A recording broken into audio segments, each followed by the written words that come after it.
bienvenue. Aujourd'hui, on va s'intéresser à la façon dont la littérature a tenté de saisir ce qu'est l'amour. Et si, au fond, ce n'était pas juste un sentiment mais une force. Une force tellement profonde qu'elle serait capable de nous transformer de A à Z. C'est ce voyage qu'on va faire ensemble, à travers les mots des grands auteurs. On a tendance à penser à l'amour en termes assez simples, non? La joie, la tristesse, le désir. Mais est-ce que c'est vraiment tout? Est-ce que cette vision, finalement, ne passe pas à côté de sa véritable puissance? Voilà la thèse qu'on va explorer. L'idée que l'amour ne se contente pas de nous faire ressentir des choses. Non, il nous refaçonne, il nous recrée complètement. C'est un changement radical d'identité. Alors, par où commence cette transformation? Eh bien, la première étape, elle est intérieure. C'est une sorte de renaissance de l'âme, une refonte de notre identité morale et de notre raison d'être. Cette phrase de Balzac, elle est incroyable. Il suggère que l'amour agit comme un agent purificateur. C'est comme s'il effaçait le passé, les erreurs, les regrets, pour offrir une page blanche. Une existence toute neuve, entièrement tournée vers l'avenir. C'est une rupture nette. Et cette idée de renaissance morale, on la retrouve parfaitement dans ce conte qu'on connaît tous. Ce qui est fascinant ici, c'est que l'amour n'est pas juste un sentiment, c'est une force civilisatrice. Il élève l'âme, il l'affine, il rend humain ce qui était bestial.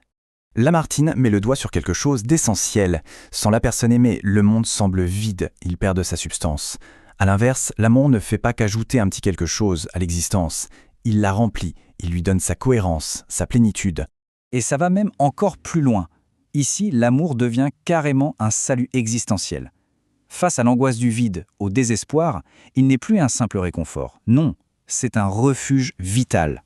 C'est la seule chose qui peut nous sauver du néant. Bon, on a vu la transformation de l'intérieur, de l'âme, mais l'amour modifie aussi complètement notre perception du monde extérieur.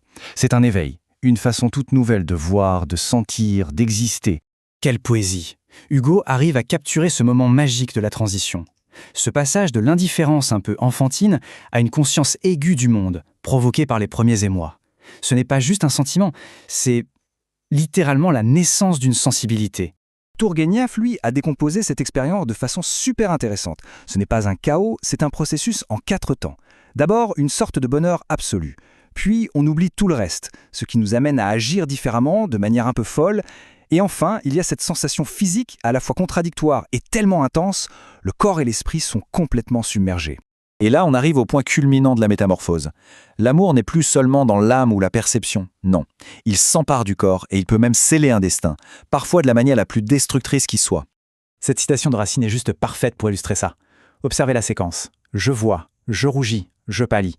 C'est immédiat, c'est involontaire. C'est le corps qui parle, qui trahit l'âme et qui échappe totalement au contrôle de la raison.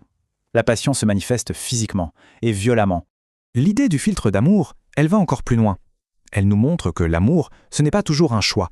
Ça peut être une force extérieure, une fatalité qui s'empare des individus et les enchaîne à un destin commun, souvent tragique. Ils ne s'appartiennent plus, tout simplement.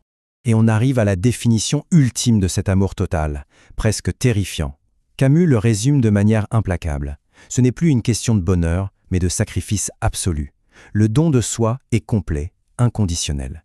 C'est peut-être là que la métamorphose atteint son paroxysme. Alors, si on rassemble toutes les pièces de ce puzzle, une idée maîtresse se dégage. L'amour apparaît comme une force assez puissante pour opérer ce qu'on pourrait appeler une seconde création, pour refaire un être humain de fond en comble. C'est le point central, de la solitude à la plénitude, de l'état presque animal à l'humanité, ou de la tranquillité au tourment. À chaque fois, la personne qui existait avant l'amour a disparu pour laisser place à une nouvelle. C'est une véritable seconde naissance. Et c'est sur cette interrogation qu'on va se quitter, cette force capable du meilleur comme du pire, qui peut nous élever et nous consumer, nous sauver et nous enchaîner. Quel est son but au fond dans l'existence humaine? La littérature continue de poser la question, mais la réponse, elle, appartient peut-être à chacun.